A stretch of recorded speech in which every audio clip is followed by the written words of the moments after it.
Good evening and welcome everybody to the very, very first Cultur.Art live event. Please give a warm social welcome to creative health pioneer Dr. Rebecca Gordon-Nesbitt and legendary music producer Mr. Gordon Raphael. Thank you both so much for joining me tonight. It's an absolute pleasure and an honour. I want to start with a quick fire round and think about this too in the audience because I might ask you next. But David Bowie talked about Frank Auerbach, who sadly passed away very recently, and a particular portrait as being able to magnify his emotions when he looked at it in the morning. So my question is, what artwork do you use to change the way you feel? And I'm going to start with you, Gordon. Well, music is an artwork, I think. So I like to listen to like Joni Mitchell Blue album when I want to feel completely miserable. That's a great one, right? Yeah. Rebecca, how about you? Well, I have a story of a short encounter with an artwork, a Barnett Newman painting in the Museum of Modern Art, and I only glimpsed it once, and it had an incredible physical effect on me. It was just a blue abstract canvas that just resonated and made me resonate in tune with it, and I've not even found out its name. I've never been back to see it since. It's a bit like that scene in Eyes Wide Shut where Nicole Kidman's character talks about glimpsing a pilot in his uniform and thinking that she'd leave her whole life for him. It was just this fleeting encounter with something that really stimulated something in me. So I haven't gone back to that. What I do tend to do if I'm trying to write is find a genre that fits with what I'm trying to do. So at the moment I'm trying to think about a political biography, a memoir about my time in politics, and looking at people like Yanis Varoufakis and Deborah Levy, who've all written fantastic memoirs. Great, thank you. Anybody have anything to add to that? Anyone? Put your hand up if you've something that you can recommend to everyone. Anyone? Go on. Gentleman there, he's got a recommendation, I feel like. Lou Reed was just singing My Life Was Changed by Rock and Roll. So the story goes. That's an uplifting song right there. You want to feel good. Yeah. Absolutely. Love Lou.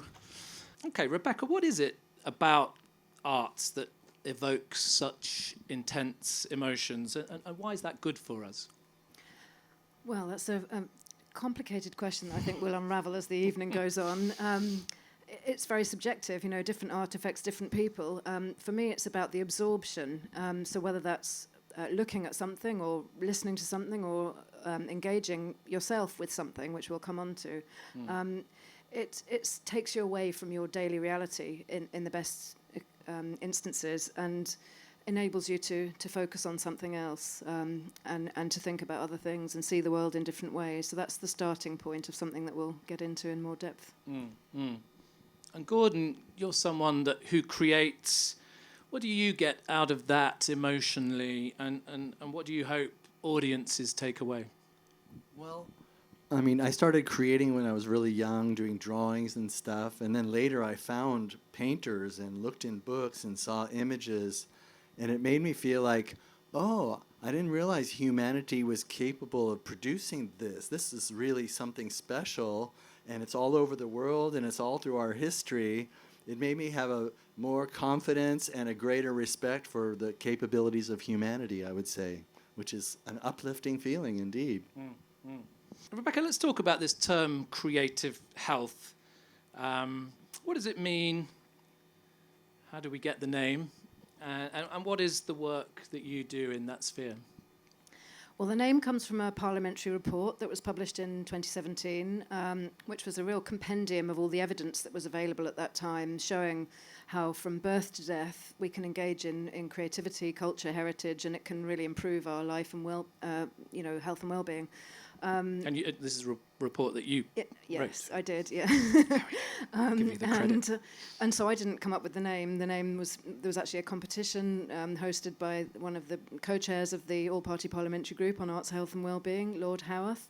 And somebody proposed the name and it stuck. But the movement underpinning it, the arts and health movement, has been going on for a lot longer than that, since 2017. So it's just the name that has come to encapsulate a whole way of working that pre-existed that report, and the idea is very simple. It's just recognition that engagement with creativity, culture and heritage can improve our health and well-being, and that's really it. So it's accepting that and then doing something about it, either for yourself or working with groups to promote that idea. And in what way does the report promote that idea? What's being done to make people more aware of that?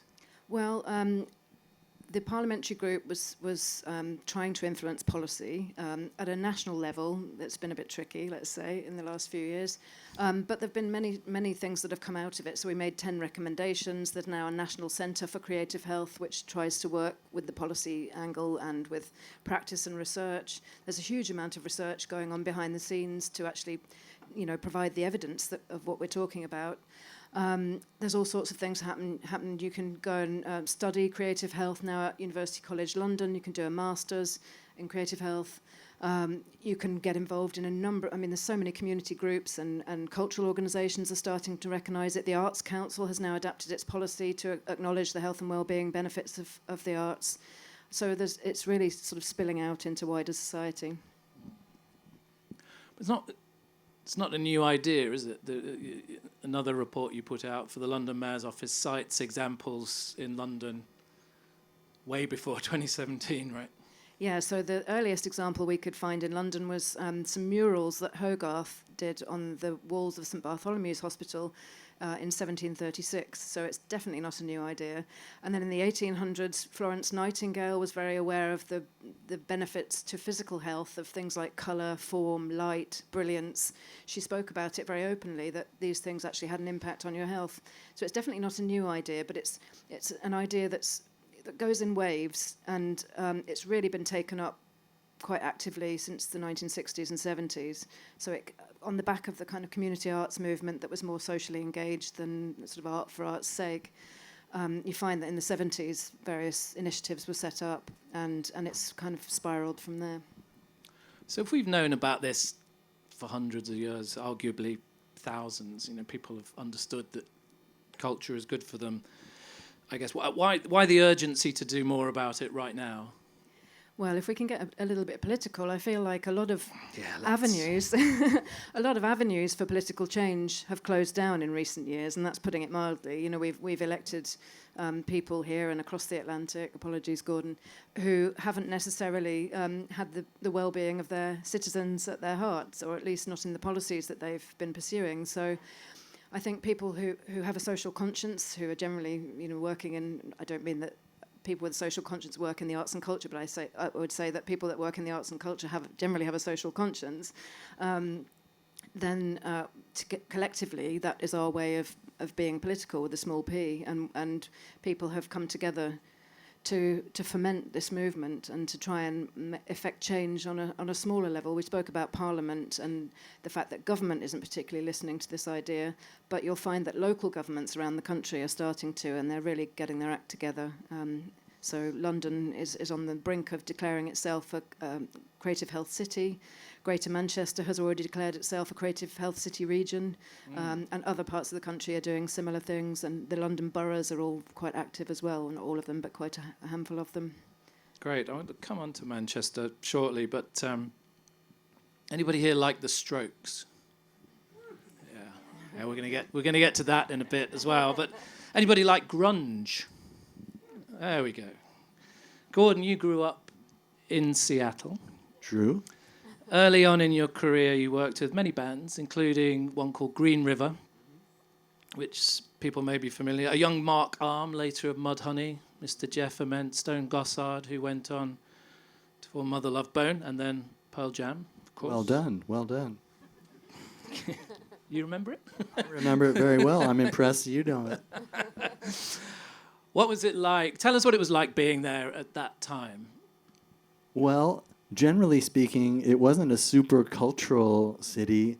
Most people's parents wanted them to go into engineering for Boeing or become doctors and things like that. But there was this young group of people that were listening to rock music and wanted to form bands. And so there was this culture within the culture of people just trying out the craziest ideas with theatricality and sound and intensity and experimenting with extreme personality, extreme movement. And that was really fascinating, and it nurtured a group of people. Like, it was encouraging because these little groups of people would show up to watch you do your performance, and you'd be in the audience for them. One of the groups was really great, called the Telepaths, and they rented their own place and showed 2 Jean Cocteau films, and then came on and did a music performance. And like, nobody had done something like that, especially kids. You know, it was beyond any kind of organization, no promoters, it was just completely organic. And so to grow up with a bunch of people around you that were pushing their imagination and trying to make change and also have a great time together, I think it was very influential on me and probably almost everybody who was in the audience. And you were producing, but you were also in bands, right? And one band that someone quite well known once described to you as the coolest band in Seattle. Sky Cries Mary, that band, yeah. Sky Cries Mary. Yeah, that person was Dave Grohl at Death Disco. Yeah, I was impressed. I didn't think he knew me, but he recognized me from my band in Seattle. So that was very rewarding. Tell me a bit about Sky Cries Mary, because it wasn't the grunge sound that perhaps people think of. No. There was a lot going on there, right, as well as that. It was a 7-piece tribal space rock band. And we had like a DJ, and I played keyboards. I used a lot of horror movie samples of groans and breaking things. And we had a girl and a guy singer and a psychedelic 60s light show.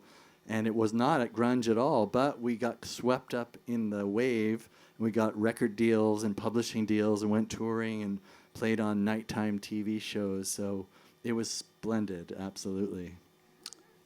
It's great. I've been listening to it. I wasn't actually familiar, if I'm honest, but since we Nobody knows it, really. It's out there in the annals of obscurity. But it's fantastic. I've been listening to it a lot recently, and it's amazing. Speaking of Dave Grohl, is it right that you were once asked to join Nirvana? I mean, a lot of people were, right? But probably 3 or 4. Yeah. And one day in New York, they were getting rid of a guitarist as I happened to be walking by them on the street, and they asked me, and I turned them down because I had other things on my mind, some healthy and some unhealthy. Yes. Do you regret not joining? Not at all. I like playing my own music, man. Well, I'm glad you turned them down, because maybe we wouldn't have got you to come speak with us tonight if you had to. Why is it, do you think, that every so often we get these kind of cultural shifts in music, but it kind of takes over everything? Culture really is music, it's art, it's fashion. Seattle is just kind of one example of that. What is there anything behind that you've sort of thought about? Well, I thought about it a lot, but my really good friend in Berlin, Moses Schneider, came up with a great description when I asked, like, why do these things happen? How does it work? He came up with the concept of zeitgeist, the spirit of the times. And it's like at a certain point, the collective subconscious or artistic yearning of the world or communities shifts its focus or has its new needs because of history or pressure or economics. And some new concept comes along that would have been completely ignored months before, and it just appears at the moment that everybody agrees that that's what we're talking about. And they identify it with it now strongly for a year or 2 or 3. It's very interesting because things do shift radically, and things that were completely unfashionable become vaunted and respected, and it's good for everybody. Rebecca, moving away from Seattle, but I want to talk about Finland. It's the obvious, natural segue. But Finland, according to the UN, is the happiest country in the world. And a lot of that is put down to the accessibility of culture. What did you learn from the Finns, the happy Finns? Yeah, well, I lived there for a couple of years in the beginning of the noughties, working as a curator of contemporary art across all 5 Nordic countries. And all of them do pretty well, actually, on those sorts of measures. The Finns don't present as being happy when you first meet them. Apologies to any Finns in the audience. It sometimes takes a bit of vodka. You know, it's a cold, dark country, and so, you know, you have to take measures against the strong Baltic wind. But I think, yes, there is a good accessibility of culture. There's always been good state funding for culture as part of the country, and also part of the kind of Nordic collaboration. There's also, I was thinking about this, the educational side of things. I don't know if anybody knows anything about the Finnish education system, but it's very much against the kind of ritual testing that we put our kids through here. And so there's much more emphasis on kind of organic learning rather than sort of rigid strictures of education that we have here. So I guess people are encouraged to do more kind of humane subjects, and, you know, we've gone in completely the other direction, so I guess that has something to do with it. It becomes embedded at an early age, the responsiveness to creativity and culture. I was reading that the government give vouchers to anyone who's had a baby, and the baby's given vouchers for museum visits for the first couple of years of their life or something like that. Yeah, and they're way ahead when it comes to the creative health stuff as well. They've been doing that for a while. Cultur.Art, we think a lot about music, all the art forms really. Our idea is not just to say art and mean paintings, but cover all the arts. But we kind of think of music as a bit of a gateway drug to other art forms. I guess most people, consciously or not, use music to affect their mood. Rebecca, when it comes to creative health, though, does it matter what art form people engage with? No, it doesn't matter. I would agree with you that music is something that we've grown up with, and that has a very powerful effect on us without really needing to have that kind of level of education behind it, which is not to say that music isn't something that you need to learn about, but it's the idea that we all have a sort of soundtrack to our lives, you know, from the very early days of life. I went to a really interesting event earlier this week, which was a screening of a film by L.G. White about Simon Boswell, the film composer, and you were talking about horror film soundtrack. So he's the master of the genre. You know, he's done all sorts of quirky stuff with horror films like Santa Sangra, and he even did Shallow Grave, which is a kind of cult British classic by Danny Boyle before Trainspotting. And he was saying that the film designer, the sound designer comes in right at the end, the person who's going to do the score for the film.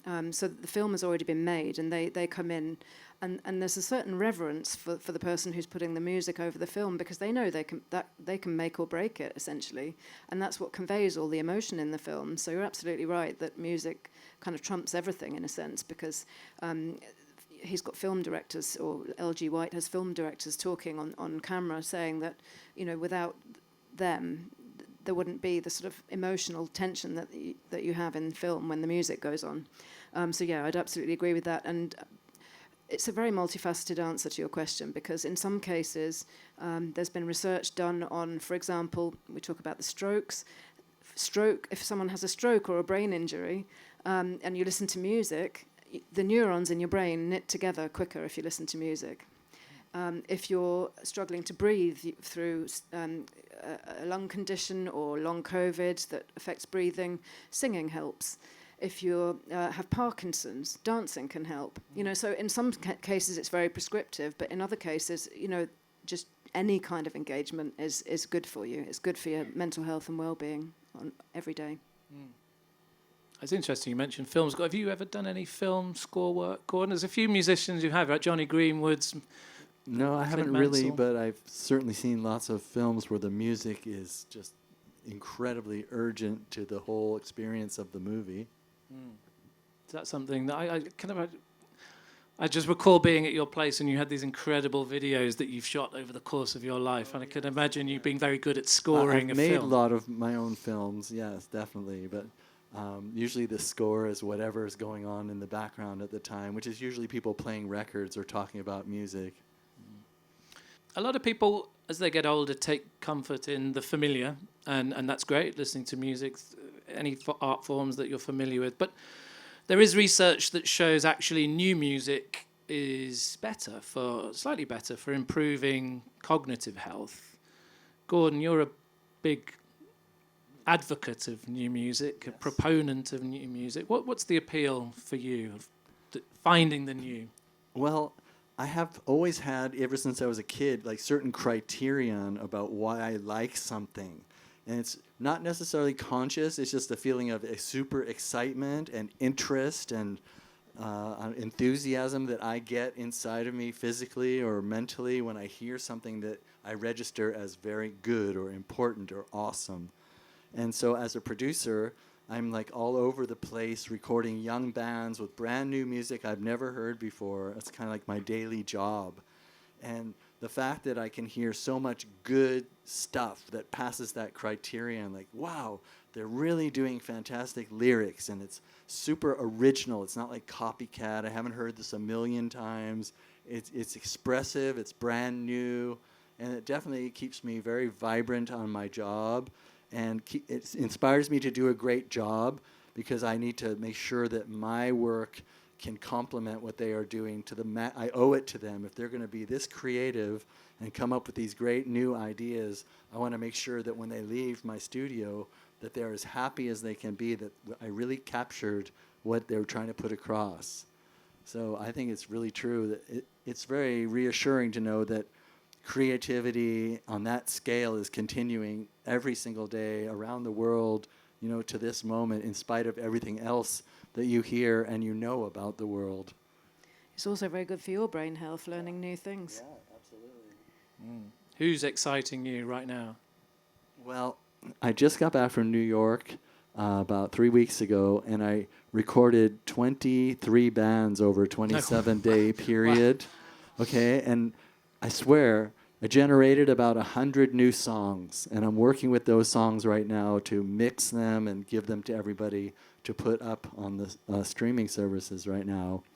And so I have 23 new friends and 23 new exciting projects, and I don't think I should start naming them all here. Go on, name one. Let's see. Hyper-cynical Peacemaker.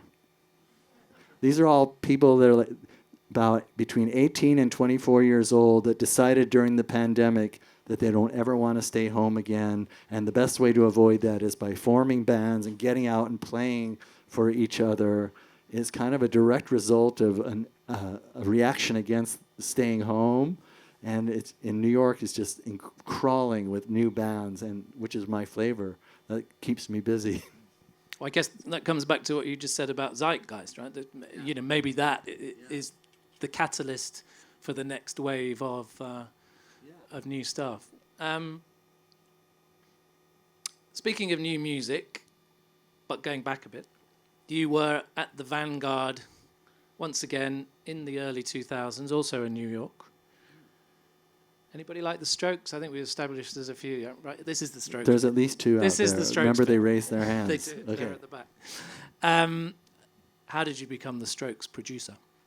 I had a studio right in the best area in the East Village, and I had a little business card, and I used to go to all the clubs, and if I saw bands that were good or that I liked, I'd hand them my business card and try to get them to come to my studio.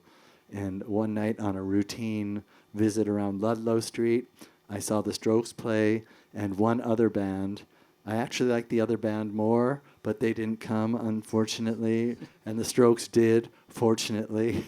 And that's how I met them, and we started hitting it off for a couple records. Back then, I'm guessing, I remember having arguments with people because I was always into indie guitar music, and I had a lot of friends into electronic music, and they were like, no, all that rock stuff's dead. And around there, I was like arguing. I was like, no, it's not. It's coming back. And they were all, name me a band. I'm like, the Strokes, and the White Stripes. Right. And that was kind of a resurgence, I guess. But they had a really, still do, have a recognizable sound, which you created. How did you create that sound with them? We co-created it. You know, I heard what they wanted, what they were interested in.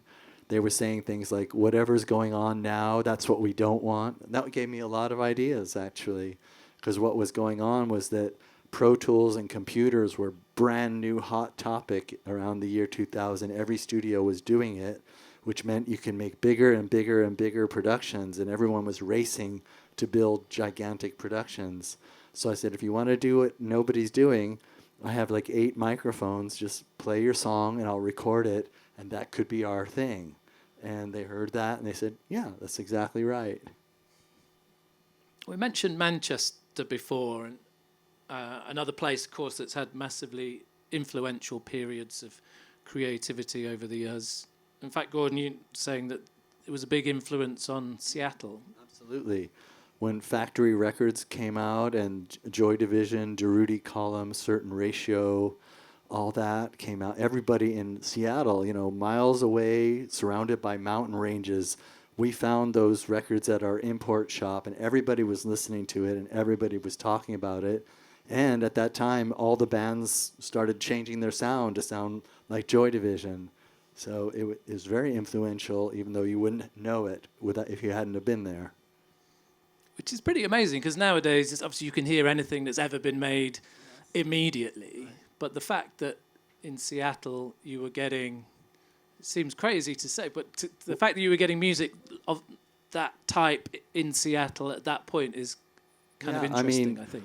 Hardly anybody in the music scene had jobs, and so you'd have to know one friend who had a job at a coffee shop, and then he'd go to the import shop and spend like $11 and bring home this Joy Division record. Everybody would gather around, and 2 weeks later, everybody's wearing black and laying on the floor, and the lights are off, and oh yeah, I saw the cultural shift. Rebecca, you wrote a report about Manchester recently. Yes. What have you been doing there? Well, it's a lot less interesting than producing these incredible bands. I sit at home and write reports in the dark, in black. Greater Manchester approached me to write a strategy for their creative health. And so Greater Manchester is made up of 10 boroughs, not just Manchester, but lots of other places, Salford, Rochdale, Stockport, etc. And they already had a vision for the city region, which was based on making it greener, fairer, and more prosperous. And so my job was really to look at the evidence of how creative health could help. So I wrote a big report looking at exactly that, how at every age getting involved in creativity and culture can help your health and well-being. And I'm pleased to say that they were happy with it. They've now written a delivery plan. They've got £800,000 worth of Arts Council money, and they're really going for it. They're rolling it out and doing what they can to operationalise it, which is great. And is it?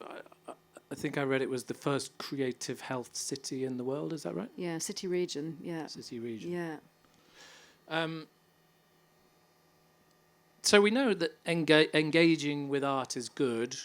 It seems to be even better if you're actively participating. Is that right? Yeah, I would say so. I mean, not to detract from all the cultural experiences that we enjoy together or individually, but actually being involved as Gordon is in making music or in making art or in whatever it may be, crafting or knitting or pottery. There's something about it that when you're lost in that flow of creativity, there's a theory that your brain only has the capacity to focus on a handful of things at a time. So if you're really focusing on your creativity, you really do genuinely forget all your worries. Your brain doesn't have the capacity to register pain or depression or any of the things that might ail us. And so there is definitely a strong argument for actually participating and being creative yourself. Like a flow state, is it? Exactly that, yeah. Gordon, do you notice that as someone who engages, who reads a lot, who watches a lot of films, who clearly listens to a lot of music? Do you notice a difference when you actively create? Well, something Rebecca said that really, really set off alarm bells, and that was there was a certain point where I was really teaching myself the craft of like having a guitar in my arms and keyboard in front of me and a bunch of technical recording equipment and recording my own music. So part of me had to be very technically minded of knowing what button to push and what to do, technically. but the other part was reaching into the deepest subconscious part where I had no idea what was coming, just letting my fingers play in pure creative flow. And I noticed that from doing that for a few hours, it was like tripping, it was like, wow, like blissful. And I realized that everybody with their painting or your crocheting, whatever, there is a technical aspect. So you are using this kind of like conscious, controlled part of yourself, but you're also like going with the color and you're going with the rhythm and all these other subconscious, and you're really zipping between two parts of the brain, which can only be good. It can only like create very good physical effects in your body, I believe. Mm-hmm. Outside of work, I think for me, participation kind of mainly is going to live music, to gigs. And I recently saw the Libertines at the Roundhouse in Camden, and the effect that they had on the crowd was kind of amazing. It was going off. It was incredible. There were young people, old people, and there was a real, there was something, you could feel the energy. You produced the Libertines' early live shows. Tell me, first of all, how you met them. Can I jump in with something else that's related? Because I got a really good flash, too, with what you just said. Of course you can. And that is, like, I know London in particular, I've seen it more here than anywhere else, but when something from London is being demonstrated in front of a London audience on a very high, powerful level, it's almost like creating a reverence. Like there's something from the heart that's connecting all the way around. Like this is where we're from, and those are our people doing our, vibration. And it reminded me that, yes, I used to work with the Libertines when they were very young and just starting off. And we used to go in this place in Shoreditch called the Mother Bar. And their place would be packed, and the Libertines would be there and their friends, and we're just hanging out. But as soon as the Clash song came on, London Calling, like everybody got hushed, and their eyes widened, and they were like, yeah, this is us. They're talking about us. So it reminds me like that's kind of passing on the torch. Yeah, I saw a video. Actually, the Libertines then went to Manchester and did a Stone Roses cover. And the kind of atmosphere in the room looked amazing. But so you met them. You met them at the Strokes' first gig in London. Is that right? Their biggest, like their first big show after they recorded the album. They did a show at Heaven London, and at the after party, I was happened to be sitting next to Pete and his manager at the time. So I met them, and they wanted me to work with them, and yeah, it was a good time to be in London. That's for sure.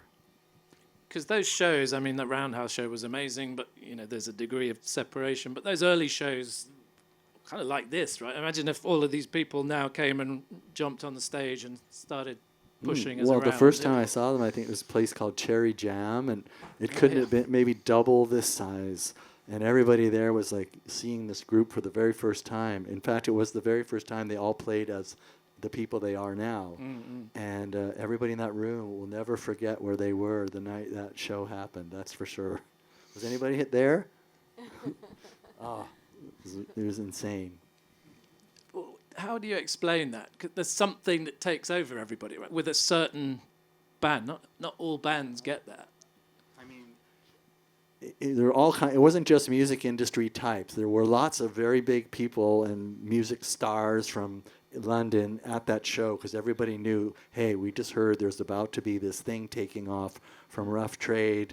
It's on the Strokes just shot up, and now there's this new thing coming out. So everyone was there, but there was also a lot of just music fans, and everybody just had this feeling like we are witnessing something incredibly.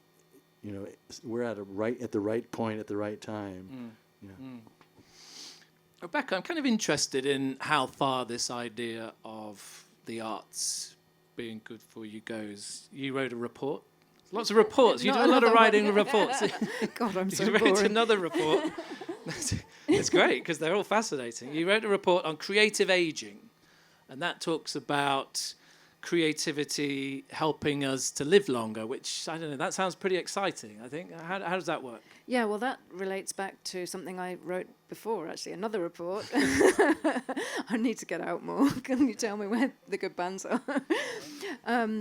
So yeah, in about 2013, I did some work based in Manchester, but looking at the Nordic countries, and they've got these amazing big data sets that capture not only people's health and life expectancy, but also their cultural engagement. So they could cross-reference those two things and work out that people who went to museums and galleries and did cultural stuff lived longer, healthier, happier lives. And it wasn't just because they were middle class and they ate the right foods. You could actually separate out the cultural stuff from that. So there has been some investment in creative aging as a result of that. And there's an organisation called the Bearing Foundation here in London, which invested over 10 years in the field of creative aging. And so the report I wrote was really a kind of analysis of what the scene looked like at that time. And I went to Yorkshire and did various, went around and had a look at various examples of how it was really working well. And it stands to reason that, there's so many things in older age that get to us, like social isolation is a killer. It literally is, it's if you're socially isolated, it's as bad for your health as smoking 10 or 20 cigarettes a day. So just getting together, the mere act of getting together to do something creative or cultural helps, but you can also, again, take out the social aspect of it and look at the cultural aspect of it, and that has a positive effect in and of itself. So I went around the country looking at, older groups of dancers and, like tangoing, and it was just incredible. There's so much amazing stuff going on around the country. It should be rolled out for everybody. Wow. And is there a particular... I read the other day, I can't remember where I read this, but it said the three keys to happiness were singing, dancing, and camping. Okay. Which, Okay, yeah. let's all get a ticket to a music festival, yeah, right? Exactly. Yeah. Are there particular forms of arts engagement or participation that show longer life expectancy? No, I don't think we have that evidence yet, but I think what you're talking about really plays into what the health service has kind of latched onto around social prescribing, which is the idea that about 1 in 5 people who go to their doctor don't actually need medical treatment. They need to have some sort of social or economic help and support. And so, you could very well be prescribed to go and join your local choir or your singing group, or you could be prescribed fresh air and exercise, or walks in the countryside, which plays to the kind of camping angle, the experience of nature. So, I mean, in a sense, sometimes creative health gets a bit ghettoized, but it shouldn't really be separated from things like, green and blue space. So it sounds amazing. So we're going to do this. We're going to live longer with all this evidence. We must be living in a world where investment is pouring in, right, to help us all enjoy this stuff? Yeah, you'd think so, wouldn't you? But that goes back to the political point I made earlier, which is that successive governments have kind of ignored this. They've focused a lot on the economic value of culture, so we've heard a lot about the creative industries, but less about the individual and social value of creativity and culture. And so it's really down to, since we've had devolution, the local authorities, as I've mentioned, in London, Manchester and smaller places, it's really been down to them to exert their relative autonomy and be able to kind of coalesce a movement around creative health.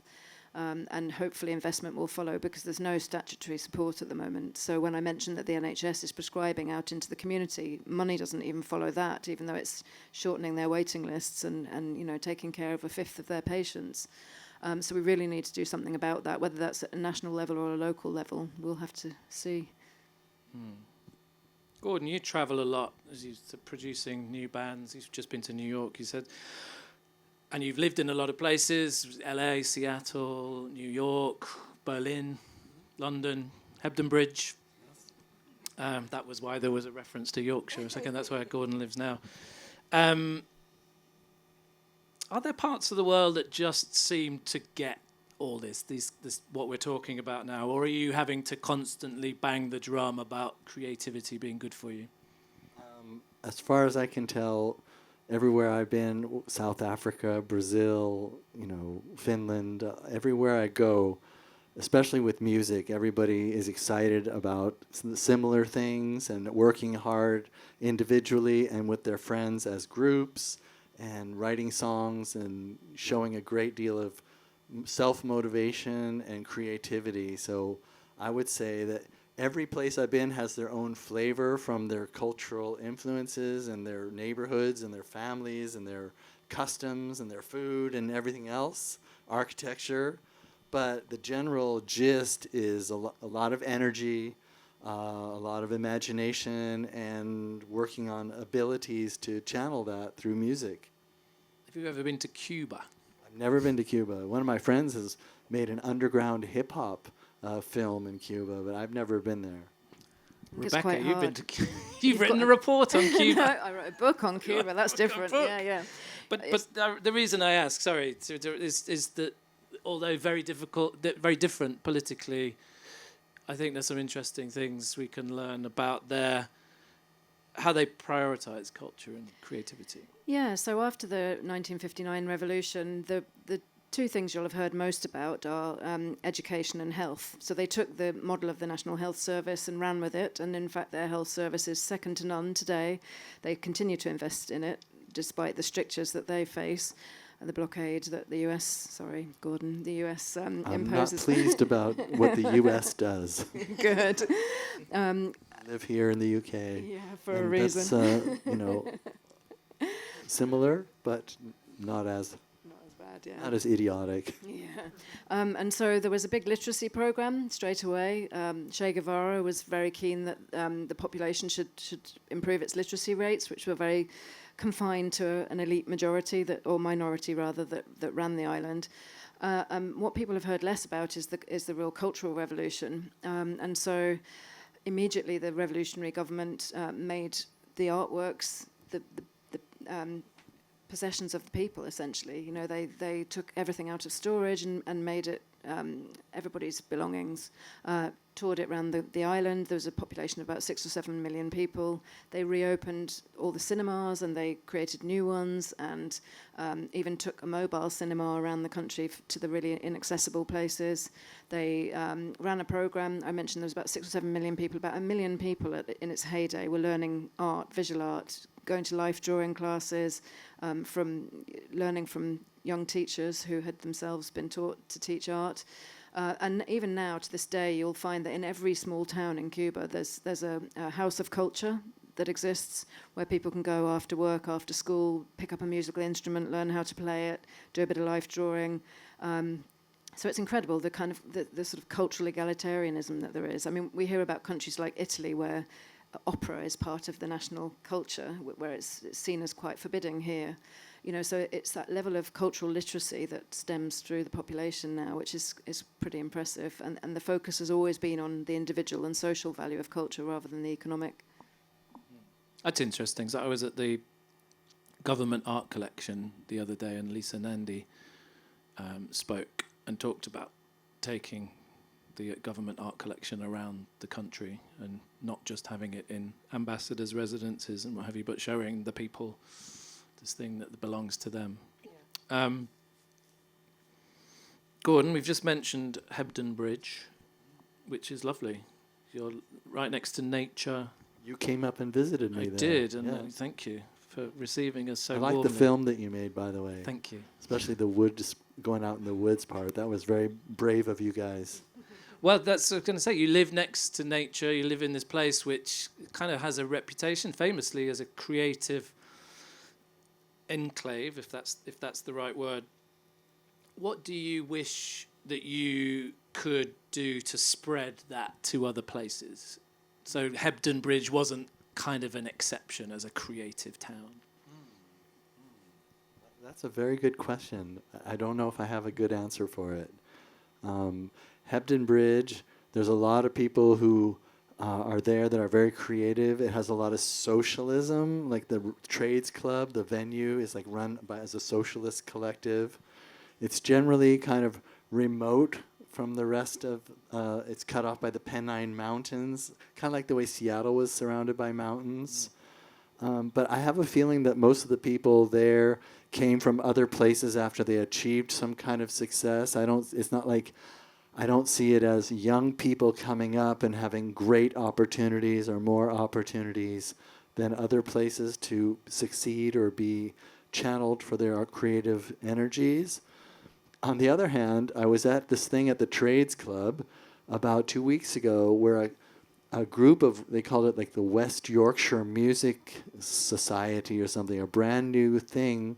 And council people from the area and mayors were coming out saying that they have scored huge financial allotments for spreading, like to raise money for kids who want to become involved in performing arts.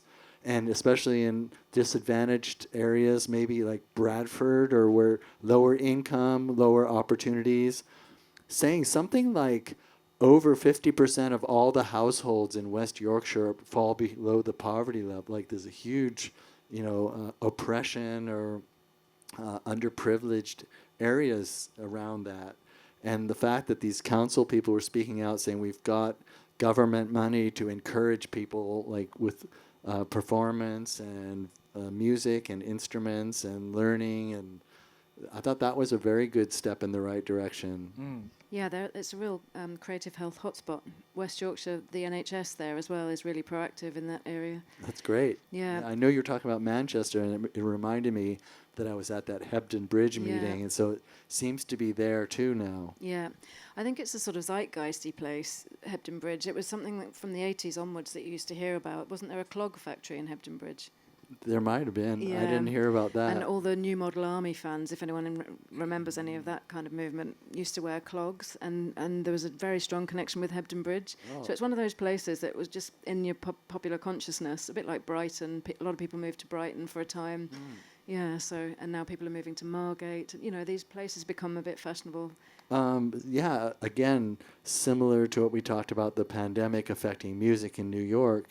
Well, during the pandemic, all of a sudden, Hebden Bridge went from like a sleepy, place where places were available, and like people were moving out of larger cities into Hebden Bridge in West Yorkshire. So suddenly, it got a huge influx of population and people. Yeah. Christmas is almost upon us.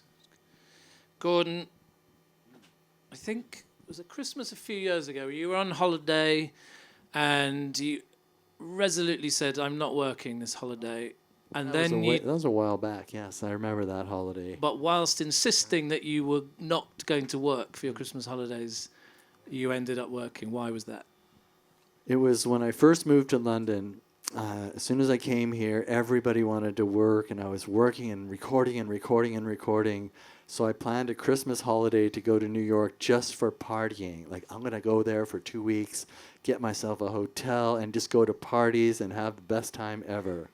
And then a friend said, hey, I've got this artist. Would you like to work with them while you're in New York? And I said, no, I'm not working with anybody. And he said, well, she's a 23-year-old Russian girl who plays the piano. I thought, oh, that sounds interesting. I'll at least hear her play, but I'm not going to work. So I met Regina Spektor at a music studio, and she was very charming. And so I said, what do you do? And she sat down and played one song on the piano. Actually, she had a hand on the piano, a hand holding a drumstick, hitting a chair, and then singing these crazy lyrics, looking up right at my eyes. And I just thought, oh, geez, I got to record this immediately. In fact, this is a good segue. I wrote a book, and it's for sale in the back thing. And the name of the book is The World is Going to Love This. Because when I saw Regina's eyes and heard those crazy lyrics, I just thought, oh, my God, the world is going to love this. I have to record it right now. And I wound up working on an album project with her for the next 5 or 6 months. And I'm very glad I did. It was more fun than partying. But you just happened to have, on your holiday, you happened to have a lot of microphones with you again. The guy was smart. He invited me to a really great studio to meet her. So I went there. Oh, in my studio. Wow, cool. So, oh, who are you? Oh, what do you do? Oh, geez. Do you have 11 microphones? 11 microphones just to record a girl playing the piano? Yeah, I got an idea. Brilliant. Okay, let's open it up. Who's got a question? I love hearing about the positive effects of art and music, but I think it'd be interesting to hear from each of you what you think about. There's undeniably like a corrosive side that art can have, both to the people who make it and both to audiences. It could be violent or depressing or even just like flatten culture in a way, what do you think the responsibility of people who make art, who curate art, who consume art is with art that could be corrosive in some sense? Can I jump on that for a second? I actually don't think it's the creativity and the art itself that's responsible for that. In capitalistic cultures, the idea that you are as good as your last sales and you're being like treated like a great person as long as you're on top of the charts, and then people quickly abandon you who you thought were your friends and your partners, or treating you in a different way. I think that can be very corrosive and detrimental and cause people, especially who aren't super solid within themselves, to like crumble. So I think there's a lot of outside influences there. And I also think that in capitalist societies, the people that resolutely decide to become artists no matter the cost, okay, so I don't have any food, well, I can drink this wine and smoke these cigarettes and eat cookies at least to get my energy. Like, I think there's some unhealthy habits that can happen when people aren't supported and they have to try to fend for themselves to make art. I think there's secondary cultural influences there, and it's not just the fact, except in my case, of course, when I made something so great that I thought I was like, wow, I must be the king, you know. Yeah, but I think generally it's not necessarily the creative actions and the actual culture that has these negative effects. It's some other pressures.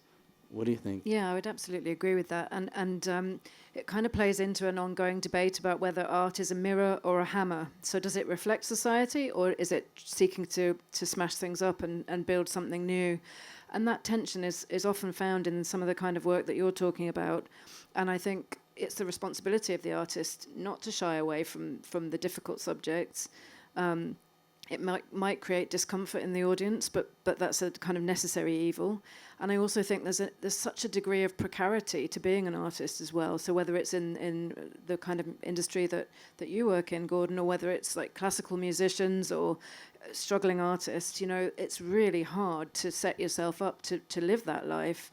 A lot of classically trained musicians burn out because it's, you know, they're going from one freelance job to another. It's not sustainable. So when we talk about all these amazing health and well-being benefits, the actual musicians themselves aren't often experiencing them.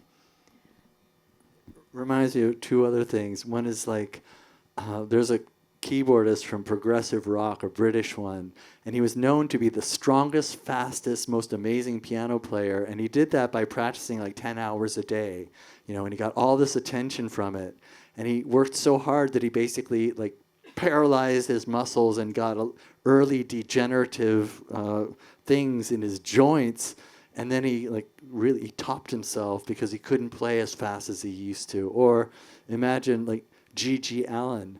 You know, it's not about, you know, G.G. Allin, the performance artist from America, very violent, very graphic, grotesque.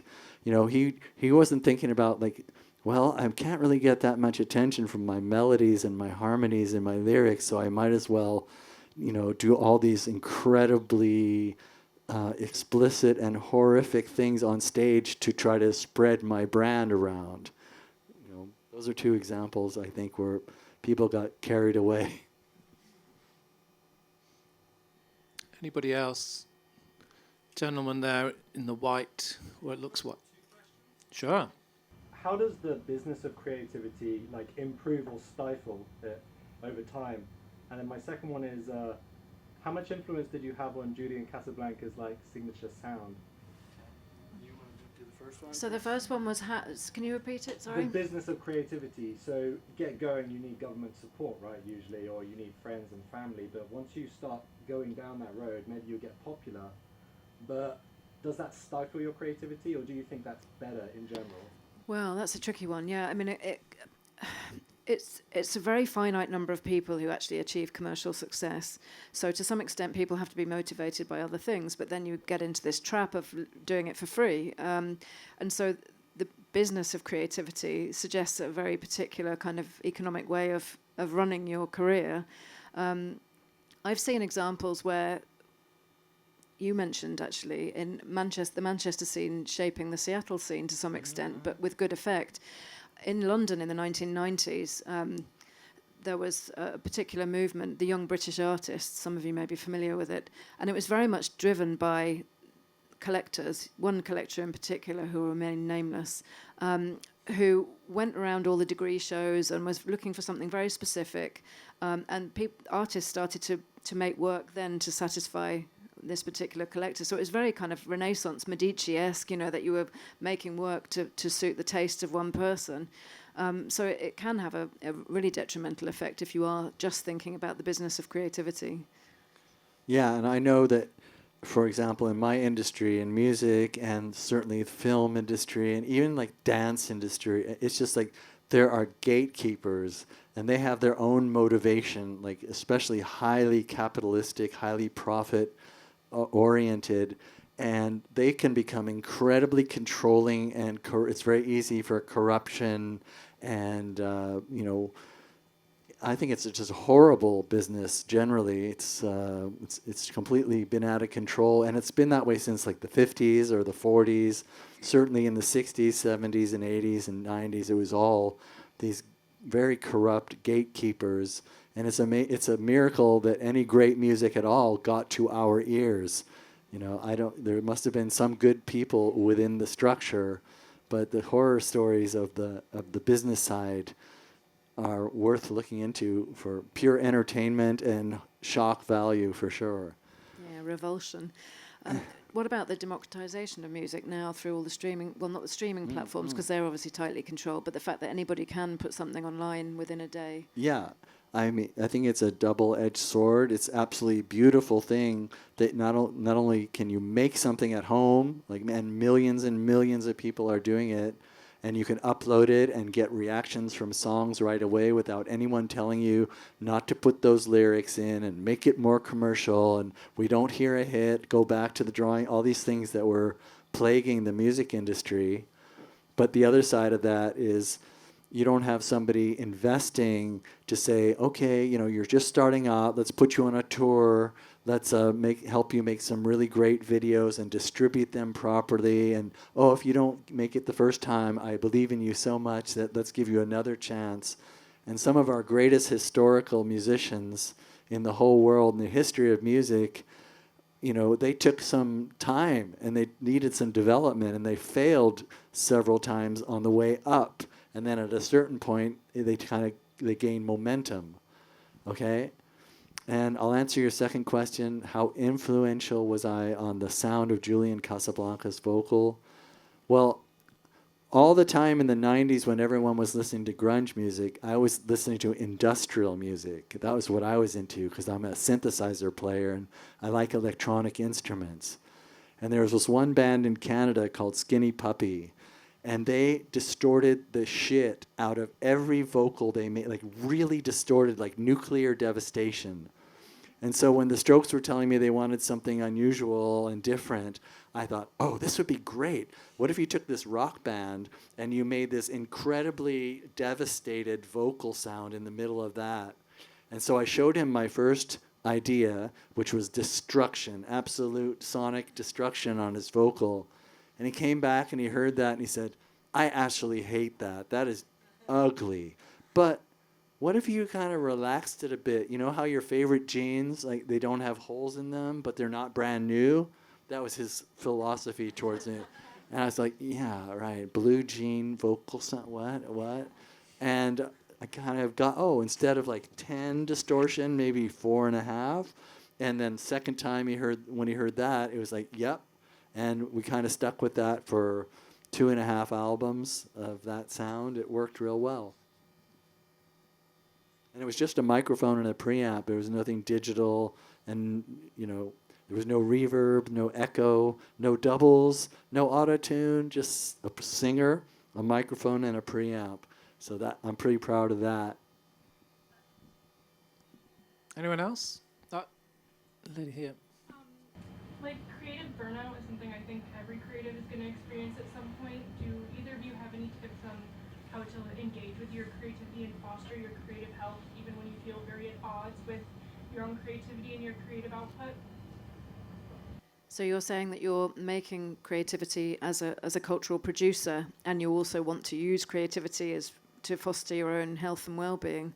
Yeah, I mean there are peer support networks that you can join. So there's I can put you in touch with something, and that is a group, because you're not alone. You know, so there are people who are working in creativity and also in creative health who need support.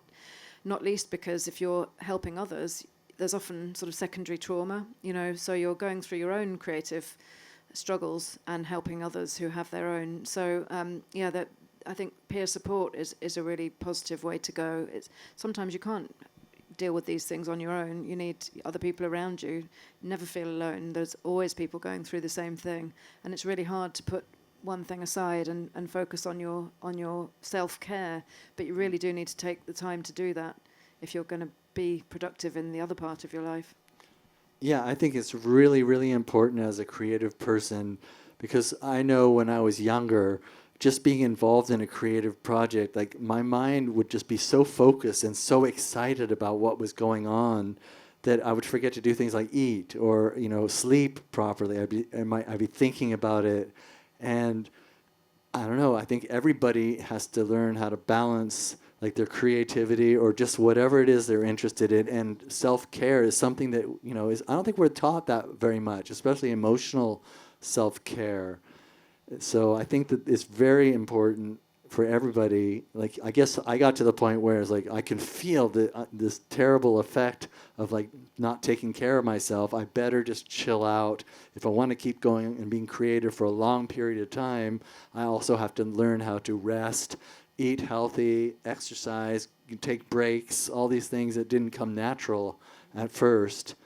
And then there's the kind of creative burnout where you just are working hours and hours and days on a project, and you finish one and you want to start the next one, but you don't necessarily know what it's going to be, and you start stressing out about like, where's my inspiration and like, what am I supposed to be doing? I know everybody's like going on and doing projects, and I'm still thinking about it, and like just understanding that there has to be some space to gather new inspiration. That's a really big one that people also don't tell you about. They want you to be continually productive, but to be productive, you also need to be looking at art, talking to people, going for walks, like actually having life experiences. You can't just have art from a life of making art. It's just like a self-defeating loop, I believe. Let's do one more at the back there. Thank you very much. I really appreciated what you said about the enjoyment, the joy you can get from experiencing art or creating art. But I'd also just be really interested in both your views on the how art can sometimes need static, need issues. And I don't want to quote it, but you know, in the film The Third Man, that Harry Lime says, oh, you know, everybody, all the great art that's come about because of these terrible things that have happened. And is it, I'm interested in both of your views on what's going on at the moment, particularly in the United States, but also all around the world. Are we all as artists should be inspired and face this, you know, head on through art? Yeah, I mean, as I said to this gentleman earlier, I think it's the responsibility of the artist to react to that. You know, if not us, then who? We definitely have to somehow, not necessarily make sense of it, but to tackle it head on. There's a tagline that's been running through my head as we're talking. There's a record label, On New Sound, you may know, great dub producer Adrian Sherwood's label. And their tagline is disturbing the comforted and comforting the disturbed, which I think is great. Well, it's definitely historical interest that, like, during Thatcherism, the way that punk rock and the way that the youth culture kind of rose together to make this incredible sound. And when Reagan was in America, the same thing happened over there. I think it's really useful when artists get together and support each other and give each other an avenue to express, so that the public can also join in and listen and participate in expressions of, you know, defeating negative power structures if possible.